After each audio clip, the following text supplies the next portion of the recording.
আমরা কিন্তু অনেকেই কসপেট ট্যাঙ্ক M1 Pro এই স্মার্ট ওয়াচটি ক্রয় করেছি, কিন্তু এই ওয়াচটিতে যে ক্যালকুলেটর আছে এটা কিন্তু হয়তো আমরা অনেকেই জানি না, এবং এটার স্পেসিফিকেশন অনেকে আমরা জানি কিন্তু ক্যালকুলেটর আছে এটা কিন্তু জানি না। তো ক্যালকুলেটরটা আমরা কিভাবে বের করব? তো এখানে দুইটা বাটন দেখতে পারতেছি, একটা পাওয়ার বাটন একটা ব্যাক বাটন। তো আমরা পাওয়ার বাটনে ক্লিক করব। পাওয়ার বাটনে ক্লিক করার পর এখানে নিচের দিকে আসবো, নিচের দিকে আসলে কিন্তু আমরা ক্যালকুলেটর দেখতে পারতেছি। তো আমরা ক্যালকুলেটরে ক্লিক করব। তো ক্যালকুলেটরে ক্লিক করলে 2 × 9 = 18 এই যে আমরা দেখতে পারতেছি।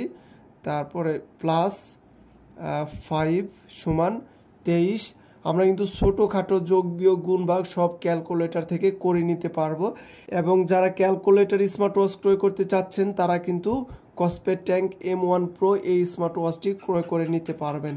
তো ছোটোখাটো এ সকল স্মার্ট ওয়াচের প্রবলেম বা যে কোনো বিষয়ে জানতে অবশ্যই আমার এই টেকসলস বাবর এই ইউটিউব চ্যানেলটি সবাই সাবস্ক্রাইব করবেন। তো ভিডিওটি এই পর্যন্তই। সামনে কোনো নতুন ভিডিও পেতে অবশ্যই আমার এই চ্যানেলটি সবাই সাবস্ক্রাইব করবেন।